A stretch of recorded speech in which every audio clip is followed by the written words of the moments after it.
दोस्तों, भारतीय रेलवे एक रूट पर एक साथ 2 नई रेल लाइन बिछाने का काम शुरू करने जा रही है और इन लोगों को ये बड़ी सौगात भारतीय रेलवे देने वाली है। और इससे रेलवे को क्या फायदा मिलने वाले हैं, साथ में जो यात्री प्रतिदिन सफर करते हैं उन लोगों को क्या इस रूट से फायदा मिलने वाले हैं। मैं आपको इस नए रूट के बारे में फुल डिटेल जानकारी देने वाला हूँ कि कहां से कहां के लिए ये 2 नई रेल लाइन भारतीय रेलवे बिछाने वाली है, कब तक ये काम पूरा होने वाले हैं, कहां से कहां के लिए ये ट्रैक बिछने वाले हैं, कब तक ये काम पूरा होने वाले हैं और इस पर क्या नोटिफिकेशन रेलवे द्वारा जारी किए गए हैं। इस वीडियो के अंदर मैं आपको तीसरी और चौथी रेलवे लाइन बिछाने का काम जो भारतीय रेलवे शुरू करने वाली है फुल डिटेल जानकारी देने वाला हूं। तो दोस्तों, अगर आप चैनल पर नए हैं तो चैनल को सब्सक्राइब कर लीजिए और वीडियो अच्छा लगे तो वीडियो को जरूर कर दीजिएगा। चलिए इस डिटेल वीडियो को शुरू करते हैं। दोस्तों, पाकुड़ में रेलवे ने माल परिवहन व्यवस्था को आधुनिक बनाने का व्यापक खाका तैयार कर लिया है। ट्रैक की गति बढ़ाने, लोडिंग क्षमता में 15 से लेकर 20% तक वृद्धि करने और तीसरी चौथी रेलवे लाइन के निर्माण की तैयारी के साथ पाकुड़ को पूर्व मध्य रेलवे के महत्वपूर्ण फ्राइड हब, माल ढुलाई का प्रमुख केंद्र के रूप में विकसित करने की योजना पर काम शुरू कर दिए हैं। इसके साथ ही पहली बार रेलवे के स्तर से यह संकेत मिला है कि भविष्य में परिचालन क्षमता बढ़ाने पर दिल्ली समेत लंबी दूरी की ट्रेनों का विस्तार पाकुड़ तक किए जा सकते हैं। गुरुवार को माल पहाड़ी रेलवे साइडिंग का निरीक्षण करने पहुंचे पूर्व रेलवे हावड़ा के महाप्रबंधक मिलिंद देवस्कर ने कहा कि 1 वर्ष पहले निरीक्षण के दौरान साइडिंग की स्थिति बेहद खराब थी। वर्षों तक समुचित रख रखाव नहीं होने से कई स्थानों पर रेल लाइन जमीन में धंस चुकी थी। उन्होंने कहा कि रैक को 3 से लेकर 4 हिस्सों में खड़ा कर लोडिंग करानी पड़ती थी, जिस रोल डाउन जैसी घटनाएं होती थी और सुरक्षा पर भी खतरा बना हुआ रहता था। उन्होंने बताया कि यह पूरी व्यवस्था को व्यवस्थित कर दिया गया है। एक पूरी रैक एक साथ खड़ी कर अनुशासित तरीके से लोडिंग कराई जा सकती है। महाप्रबंधक ने कहा कि अगले कुछ ही महीनों में साइडिंग ट्रैक पर ट्रेनों की गति वर्तमान 10 से लेकर 15 किलोमीटर प्रति घंटे से बढ़ाकर 40 किलोमीटर प्रति घंटे तक कर दी जाएगी। इससे रैक प्लेसमेंट और डिस्पैच दोनों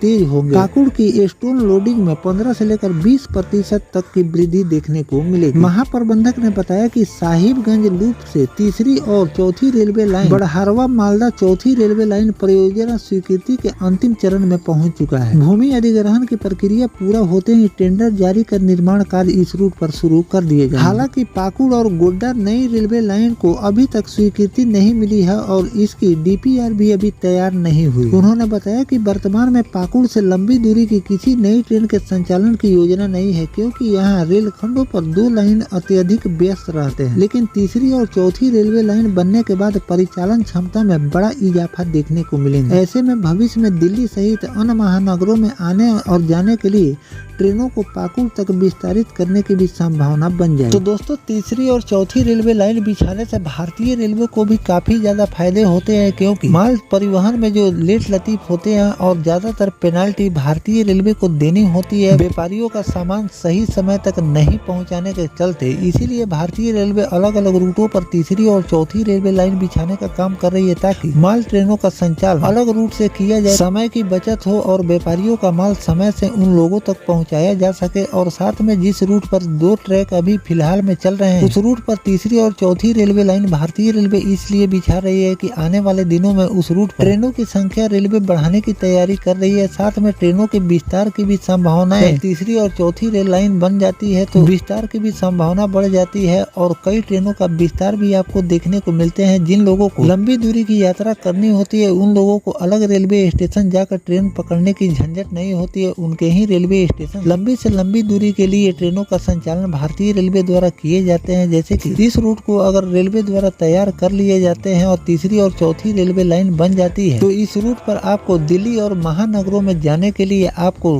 कई ट्रेनों की सुविधा भारतीय रेलवे दे देगी, जिससे लोगों को सुविधा मिलेगी। और आने वाले दिनों में इस रूट पर और भी ज्यादा ट्रेनों की संख्या बढ़ाने के लिए एक काम रेलवे द्वारा किए जाने वाले हैं, जिससे आगे चलकर लोगों को काफी ज्यादा सुविधा मिलेगी। तो इस पर सारी प्रक्रिया रेलवे द्वारा पूरी कर ली गई है और बहुत जल्द आपको इस रूट पर तीसरी और चौथी रेलवे लाइन दोनों एक साथ बिछाने का काम देखने को मिलेंगे। तो इस रूट पर जो भी नया वर्क रेलवे द्वारा शुरू किए जाएंगे ट्रैक बिछाने का, उसकी भी जानकारी मैं आपको आगे चलकर देता रहूंगा। फिलहाल भारतीय रेलवे जो दिल्ली और महानगर जाने के लिए जो तीसरी और चौथी रेलवे लाइन बिछाने का काम इस रूट पर कर रही है, इस पर आपकी क्या राय है कमेंट सेक्शन में जरूर बताइएगा। और किन किन रूटों पर तीसरी और चौथी रेलवे लाइन बिछाने का काम भारतीय रेलवे को करनी चाहिए कमेंट सेक्शन में जरूर लिखिएगा। मिलते हैं किसी नेक्स्ट टॉपिक कोई नई जानकारी के साथ, तब तक अपने भाई को दीजिए इजाजत। जय हिंद, जय भारत, वंदे मातरम।